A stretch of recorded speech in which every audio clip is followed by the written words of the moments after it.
নমস্কার বন্ধুরা, মেনু ছোটো রান্নাঘরে সকলকে জানাই স্বাগত। চলে এলাম আজ আবারও একটা সবাই পছন্দের রেসিপি নিয়ে। এখানে নিয়েছি বাঁধাকপি, একটা বাঁধাকপি ভালো করে ছোটো ছোটো করে কুচিয়ে নিয়েছি, আর আলু, মাছের মাথা দিয়ে খুব সুন্দর করে বাঁধাকপির ঘন্টটা করব। গুঁড়ো, নুন, বাঁধাকপি আর আলুটা আমি একটুখানি ভাপিয়ে নেব, তাহলে এটা বাঁধাকপিটা বেশ মাখা মাখাও হবে, খেতেও বেশ ভালো লাগবে। প্রেসার দিয়ে একটা সিটি মেরে নেব। বাঁধাকপি নিরামিষ করে করা হোক বা মাছের মাথা দিয়ে, চিংড়ি মাছ দিয়ে, যেভাবেই করা হোক, খেতে কিন্তু দুর্দান্ত হয়। অনুষ্ঠান বাড়ির সকালে যেমনভাবে বাঁধাকপি বানানো হয় মাছের মাথা দিয়ে, সেইভাবেই আজকে আমি এটা বানাবো। অল্প একটু জল দিয়ে দেব।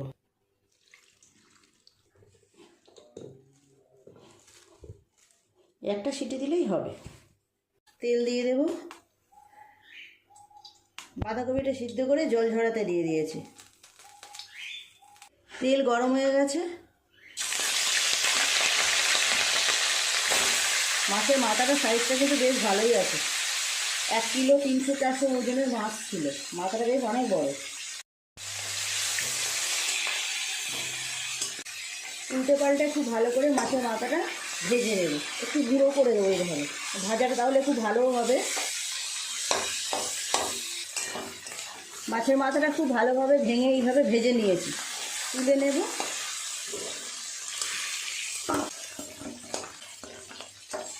এই তেলের উপর আরও অল্প একটু তেল দিয়ে দেব। ফোড়নে দেবো একটা শুকনো লঙ্কা, 2টো তেজপাতা, অল্প একটু দারচিনি, 1/2 চামচ গোটা জিরে দিয়ে দেব। পেঁয়াজ কুচি দিয়ে দেব। টমেটো কুচি, একটা টমেটো।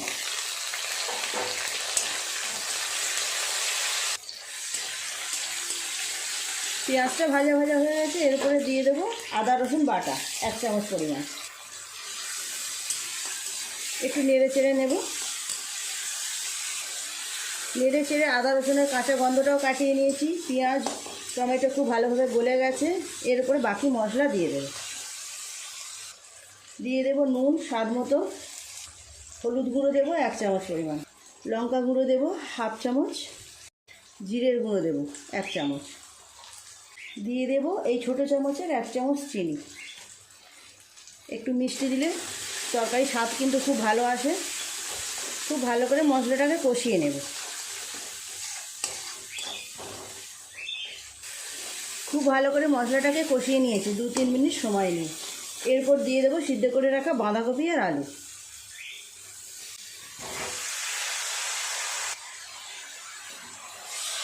খুব ভালো করে মশলার সাথে বাঁধাকপি আলু এইভাবে মিশিয়ে নেব।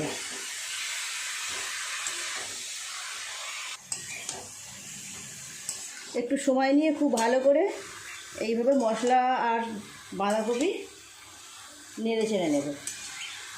এর উপর দিয়ে দেব কিছুটা পরিমাণ কড়াইশুঁটি। বাঁধাকপির মাছের মাথা দিয়ে রান্নায় কড়াইশুঁটি দিলে খেতে বেশ ভালোই লাগে। বন্ধুরা, আপনাদের একটা কথা জিজ্ঞেস করছি। অনেক সাবস্ক্রাইবার আছে দেখেছি আমার চ্যানেলে, সাবস্ক্রাইব করেছিল, আবার হঠাৎ দেখি সাবস্ক্রাইবার থেকে বেরিয়ে যায়, আনসাবস্ক্রাইব করে দেয়। ভেবে পাই না কেন, কিসের জন্য। নিজেদের সাবস্ক্রাইব বাড়ানোর জন্য মনে হয় নিজেরা সাবস্ক্রাইব করে, আবার বোধহয় নিজেদের সাবস্ক্রাইবার বাড়ানো হয়ে গেলে মনে হয় ডিলিট করে দেয়, নাকি আমি বুঝে উঠতে পারি না কেন করে, আনসাবস্ক্রাইব করে দেয়। এটা কেন করে? আনসাবস্ক্রাইবই যদি করবেন তাহলে আবার সাবস্ক্রাইব করার কি দরকার ছিল বলুন?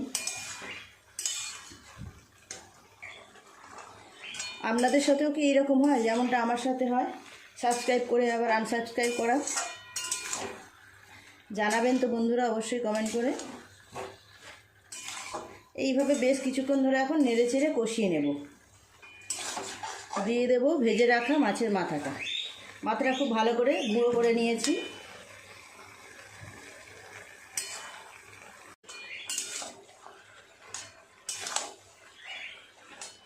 খুব ভালো করে বাঁধাকপির সাথে মাছের মাথাটাকে এইভাবে একটুখানি মিশিয়ে নেব।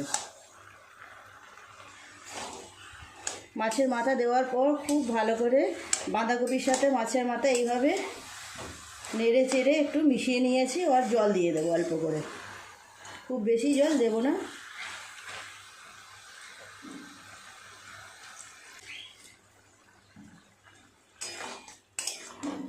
একটু চাপা দিয়ে দেবো।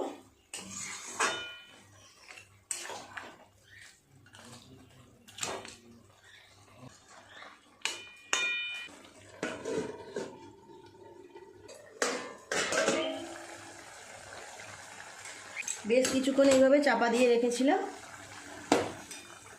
এবার ভালো করে নেড়ে চেড়ে দেবো। এইভাবে নেড়ে চেড়ে ভালো করে শুকনো করে নিলেই হয়ে যাবে। শুকনো ভাত দিয়ে এইরকম মাছের মাথা দিয়ে বাঁধাকপির তরকারি খেতে কিন্তু সবাই খুব ভালোবাসে।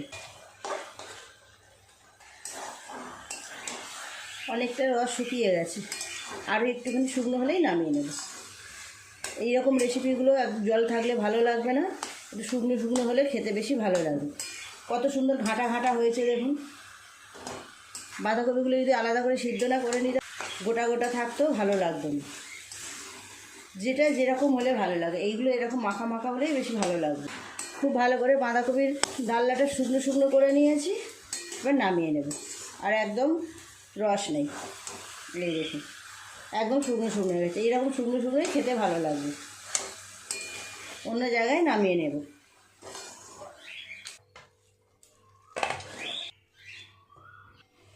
তৈরি হয়ে গেল মাছের মাথা দিয়ে অপূর্ব সুন্দর স্বাদের বাঁধাকপির ডালনা। কেমন হয়েছে দেখুন বন্ধুরা। শুকনো ভাত দিয়ে খান, ডাল দিয়ে ভাত মেখে এইরকম তরকারি দিয়ে খান, যাই দিয়ে খান না কেন দারুণ লাগবে। প্লিজ বন্ধুরা আজকে রেসিপিটা কেমন লাগলো কমেন্ট করে জানাবেন। ভালো লাগলে একটা লাইক করে দেবেন। আমার চ্যানেলটি এখনও পর্যন্ত যারা সাবস্ক্রাইব করেনি প্লিজ আমার চ্যানেলটি সাবস্ক্রাইব করে পাশে থাকা বেল ঘন্টিটা ক্লিক করে দেবেন। তাহলে যখনই আমি এরকম নতুন কোনো ভিডিও আপলোড করব সবার আগে তো আপনার নোটিফিকেশানে পৌঁছে যাবে। সবাই খুব ভালো থাকবেন। দেখা হচ্ছে পরের দিন নতুন কোনো রেসিপির সাথে। নমস্কার।